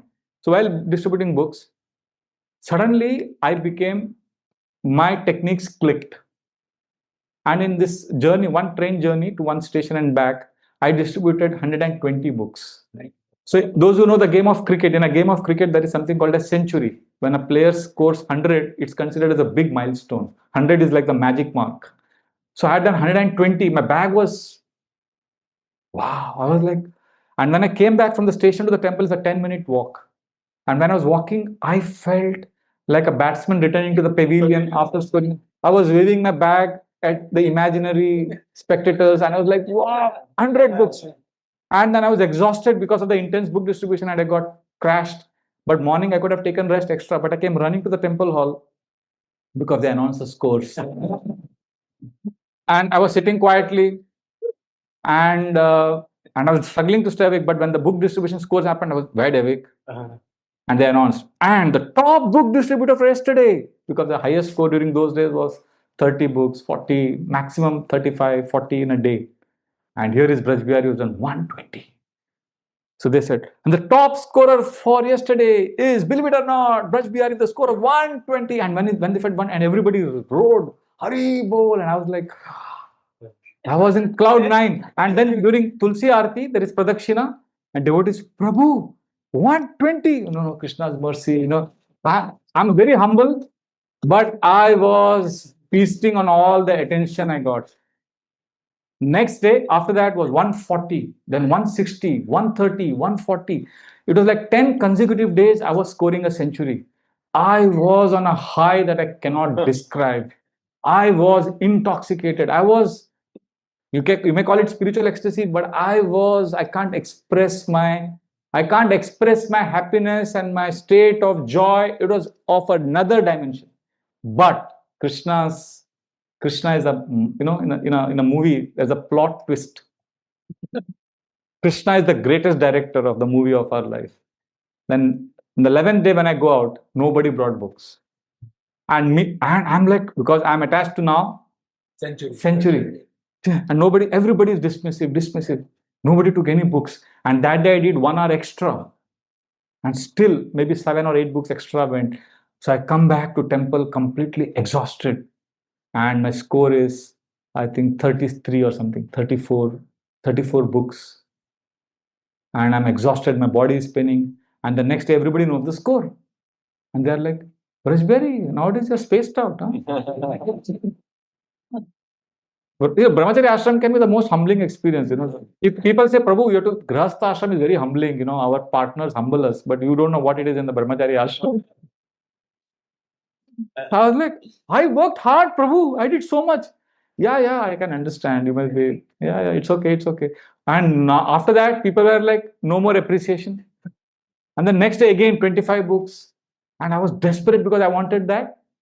So then I had only one choice. When I gave the book, I saw the third day, this lady looked at the book and I took to the book and I was desperate for the score. And Krishna gave me the intelligence to choose a thought. I said, Krishna, you are there in our heart as Paramatma. Please let her take this book. Please. I was screaming with my lips closed.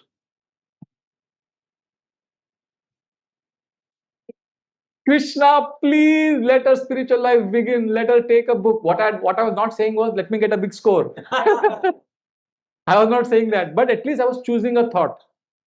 Krishna, please, Krishna. And she saw for a long time and she returned the book. But because I was desperate for a score, I didn't brood over it. I said, okay, next person. I was just running to people.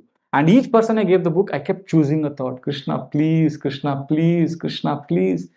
And then, same score. And I come back and somebody asked me, what is the score today? Are you still spaced out? What is the score? I said 30. Hey, only 30. What has happened to you, man? You're out of form. And believe me, I was like at that moment completely peaceful. I was like, yeah, completely unaffected. And next day the scores didn't make any. The kind of peace I experienced that day was a million times greater than all that ecstasy that I experienced, because those ecstasies were mental. It was in the space of ego. Here, I was not a success, but I had sincerely prayed. And I don't know whether Krishna answered me. I didn't get a big score for another few days, but Krishna may not have answered, but I chose a thought.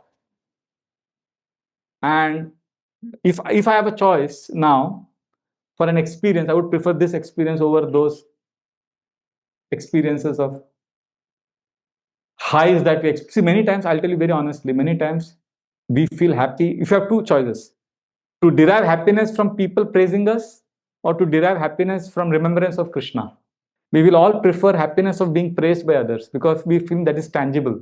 But we don't realize that the praise that we get from others and that makes us happy only at the mental and the intellectual and ego level. But the happiness we experience when we remember Krishna is a very, very different experience. It's not, cannot be described in words. And those who have done book distribution here will know what I'm saying. It's like, it's a struggle and you have to actually pray. So these are some of the ways we connect with Krishna. I don't know if that helps what I'm answering. Huh? Hare Krishna.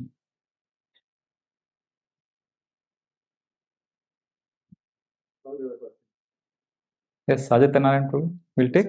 Yeah.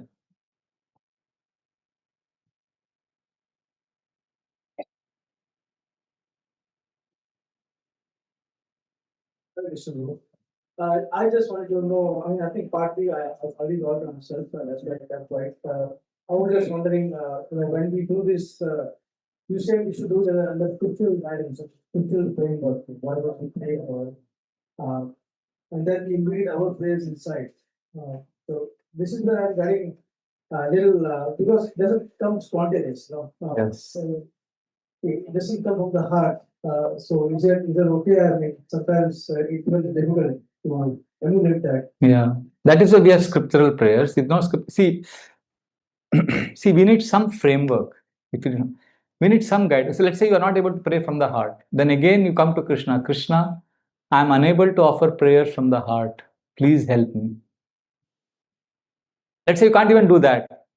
Krishna, please help me offer a prayer that I cannot offer a prayer from my heart. If we can't do that, then we say, Krishna, please help me to pray, to pray, to pray that I can offer a heartfelt prayer. Somehow or other, yena kena prakaran, somehow come to Krishna at some point, begin from some point. We have to choose our thoughts at some point of time because thoughts lead to feelings. Okay, let's put it very simple. We all want some results in life. Okay, even psychologists explain, results come from what? Results will come from action. You want to lose weight, you want to be healthy. You can't just sit at home and say, I want to lose 10 kgs. It comes from action. You go jogging every day.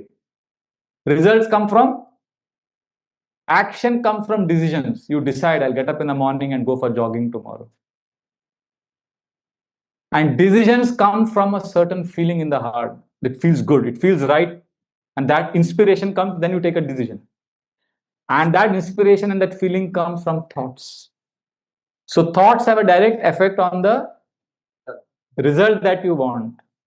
We can't, and thoughts we have to choose.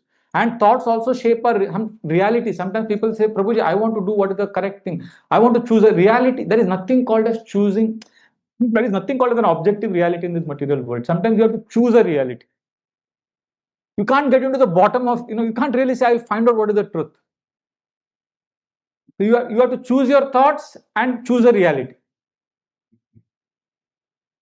Many times it happens. So therefore, somehow you have to begin. Like I'll give a simple example. Mangalarti, I'm getting ready for going Mangalarti. Classic case of choosing a thought and choosing a reality. and I see one young brahmachari putting tilak and he's humming Hare Krishna, Hare Krishna, Hare Krishna, and loudly.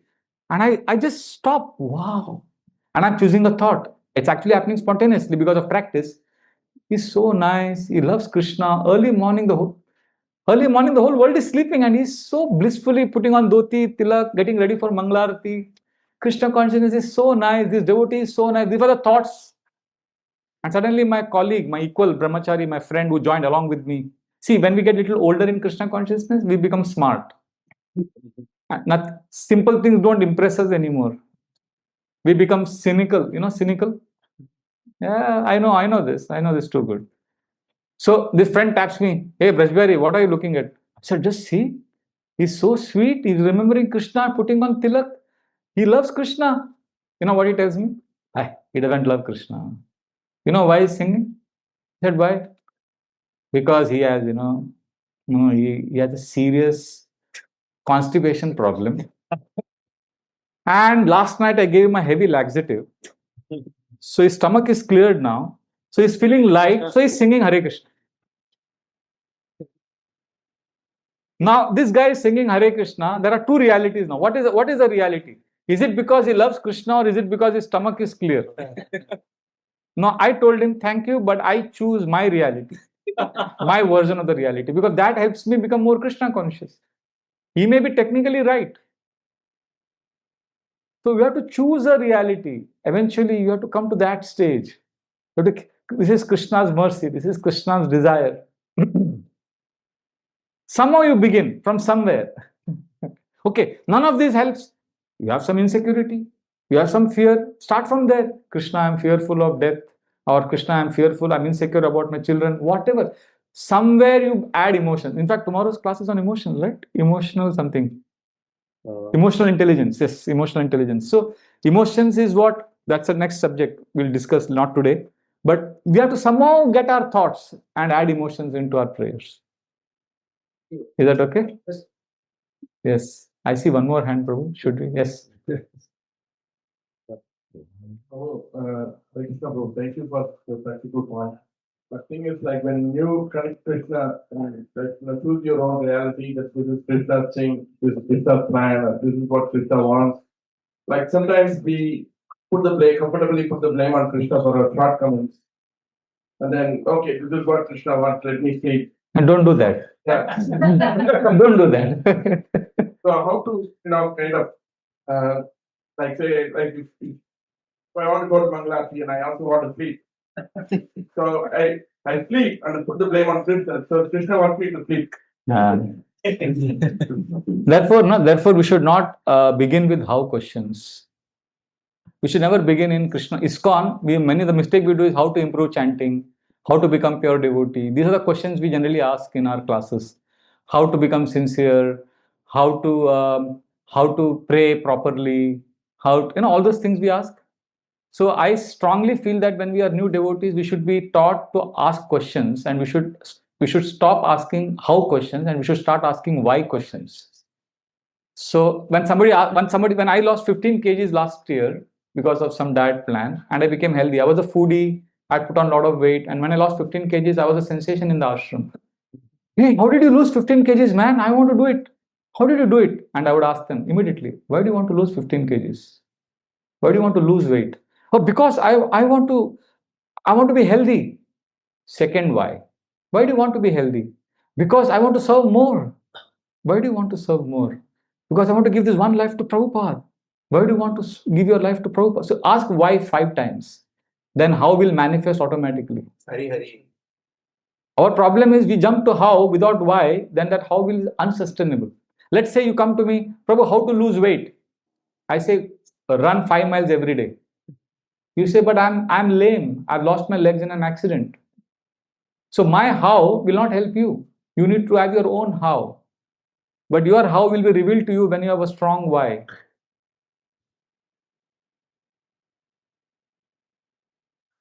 Sometimes you should not ask why.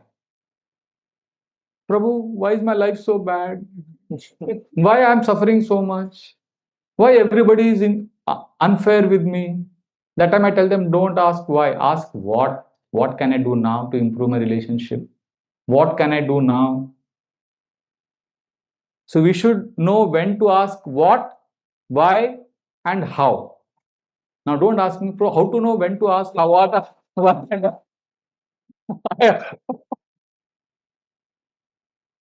but these are the three questions: what, how, and why. Your question is legitimate. Please don't misunderstand me. I'm not laughing at your expense. I'm just saying that when we ask how, some of these questions have no answer. The answer to them is go one step back. Why? And that why is very, why is provocative. Why questions are very provocative. They make you go deep and they can disturb you. But they are why is the solution for most of our how questions. And many of us prefer to ask how questions, because how questions, then the burden of the answer is on the speaker. And I get enough time to again escape surrendering to Krishna. Prabhu, basically what we're saying is I need some little more clarity. I will ask you how, you think of the answer, and I can avoid surrender to Krishna. I can hide behind that how. Dhritarashtra also asked questions in Bhagavatam, and Parishit Maharaj also asked how. Both of them asked how questions. Dhritarashtra kept asking how to help Duryodhan, how to do this, but he never changed. His how was born out of attachment. Parishit Maharaj how was born out of surrender. You ask yourself, whenever you ask how questions in your life, ask, are you Dhritarashtra, are you Parishit Maharaj? Parishit Maharaj first surrendered, then he asked how. Dhritarashtra only asked how, but never surrendered. We have a misconception that I need some more clarity and then I will surrender. That clarity will come by asking how. No. In Krishna consciousness, the paradigm is you first surrender and then you get clarity. We need to take that first. We need to dive. We need to take up Krishna consciousness. We need to chant more. We need to do certain things for Krishna. And then you will get the right kind of questions also to ask. Does this make sense what I'm saying? Because how can be a very tricky question. That's why I love Romapa Swami Maharaj's answer. Anybody asks him anytime how, he says his answer for every how question is association. How to become sincere? Associate with sincere people. How to improve taste in chanting? Associate with those who are good in chanting. For every how, he says associate. Niranjan Maharaj is another interesting dimension. I love Niranjan Maharaj's answer also. Whenever anybody asks him how, he says, if somebody says how to become sincere, he says you become sincere by becoming sincere. He says, ISKCON, there are how to do it questions, and the answer to all how to do it questions is you do it by doing it. So this is Niranjan Maharaj's answer, Rompa Swami Maharaj's answer. My answer is, don't ask how, ask why. And my Guru Maharaj's answer is even more interesting. Anybody asks how, he says, just be sincere. So you have now four answers to your question. Is that okay, Prabhu? Thank you. Thank you so much. Please, I hope you didn't feel offended by my answer. Thank you. I was just enjoying joking, but yeah, it was in good intention. We'll end with this one Mataji's question. Yes, last question. Yes, Mataji. We, Krishna, reciprocate our response to a sort of. Krishna responds, reciprocates through association of devotees, through Bhagavatam classes, through 108 ways. So many ways Krishna reciprocates. Through your children, through your spouse, through your employees, through your... So many small ways Krishna reciprocates. Sometimes, like there is one lecture of Srila Prabhupada I urge all of you to hear. This is one of my favorite lectures. There are 4 or 5 lectures of Prabhupada. I keep hearing it many times. This one is July 5, 1971, Los Angeles. This is called Just Learn to Love Krishna. It's a 15-minute class. It's available on YouTube. But on YouTube, it is 30 minutes because they have clubbed 2 classes together. So in this class, Prabhupada is speaking that famous story of, that Chaitanya Mahaprabhu went to South India and that Brahman was reading Bhagavad Gita. He was illiterate. So Prabhupada narrates it in a very sweet style. That Brahman was illiterate. Prabhupada, Chaitanya Mahaprabhu said, "Oh, you are crying." So that Brahman says, "I'm not reading, I'm feeling." Chaitanya Mahaprabhu said, "What is that?" The Brahman said, "I'm feeling that my Krishna is so nice, he's so kind, he's driving the chariot of his devotee. So when I feel Krishna is so nice, I cry."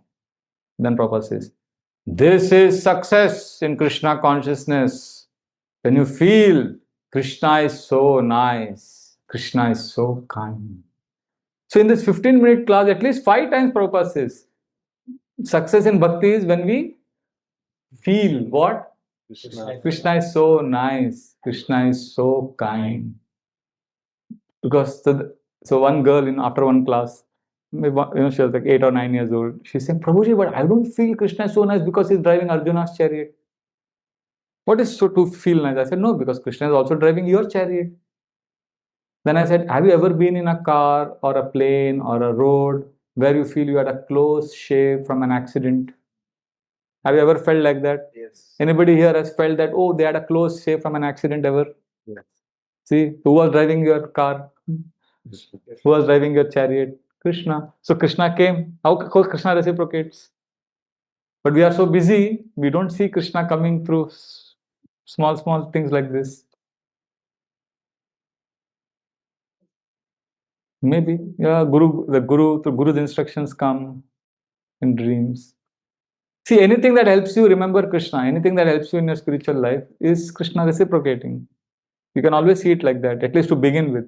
We are not so advanced to see. Somebody told me, "Prabhuji, how to see calamities as Krishna's blessing? I cannot see." "Prabhu, how do we see all the troubles that I'm having in my life as blessing of Krishna? It's very difficult, Prabhuji." I said, "You forget the difficult part. You first see all the blessings you have got as Krishna's blessing. What are the blessings you have got in life? List them down. Can you see them as Krishna's blessing? If you can see all of them as Krishna's blessing, you do what you can do, then Krishna will help you do what you cannot do." We directly jump to the difficult question. See, when I was a student of maths in school, my teacher used to tell us that first attempt the simple questions. And then when you have time, attempt the difficult questions. That's a rule everywhere, right? Yeah. Similarly, in Krishna consciousness, when we come, we start asking most impossible questions. Prabhu, how to forgive those who have offended us? First you start loving those who are helping you, Baba. First you answer easy questions. First be grateful for what you are happy about.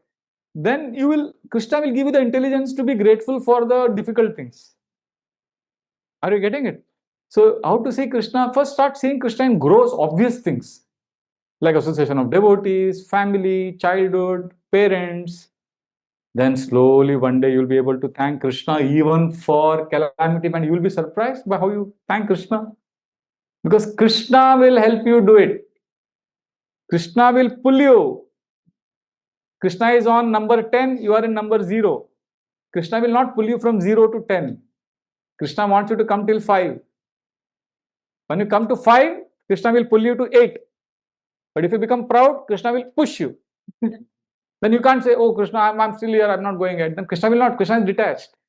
You have to keep coming forward. Krishna will pull you, push you. Like a lover will push his beloved, pull his beloved. But you have to be introspective. And you have to keep doing honest, brutal introspection. And offer Krishna your heart. Only then. You can't sit in 0 and say, "Krishna, give me love of Krishna." No. You take a step forward. Practice gratitude. Okay? Would you like to tell us some of your other favorite lectures that you listen to? This is December first week 1974 in Bombay. This whole series on Ajamil. It's too good. There are at least 2 lectures are my favorite, December 5 and 6. I always quote them. And then there is one which is like all-time hit, October 19 onwards, Prabhupada, 1972, Prabhupada gave Nectar of Devotion lectures in Vrindavan during Kartik. Those are high class because Prabhupada is at home, Vrindavan is his home, and he is in such a beautiful Vrindavan space there. So these are 3 series which are my favorite. Then, of course, there is also Mayapur Gaur Purnima series. Gaur Purnima series, Prabhupada speaks on Prahlad Maharaj prayers. It was Mayapur, 1975. It's amazing. So these are some of my all-time favorite lectures. But any lecture of Prabhupada actually is beautiful. When you hear Prabhupada's voice, morning I play, Prabhupada says, "So, you rascal." You feel so nice. You feel, maza aa gaya. You feel loved. Grandfather is, grandfather is pulling your ears. So, you rascal. So yeah, I think Srila Prabhupada's classes, Srila Prabhupada's voice, when Prabhupada says Hare Krishna, we say Hare Krishna, there's a big difference. Niranjan Maharaj was saying once that when a pure devotee says Hare Krishna, that's not letters. He's imported the holy name from the spiritual world. So just hearing Prabhupada say Krishna, it's so shelter giving. Thank you, Mataji. We'll stop here. My sincere gratitude to all of you for giving me an opportunity to glorify Krishna. As I told you yesterday, this congregation is one of the finest, most enthusiastic Krishna Bhaktas, hearers. Very grateful to you. Hare Krishna.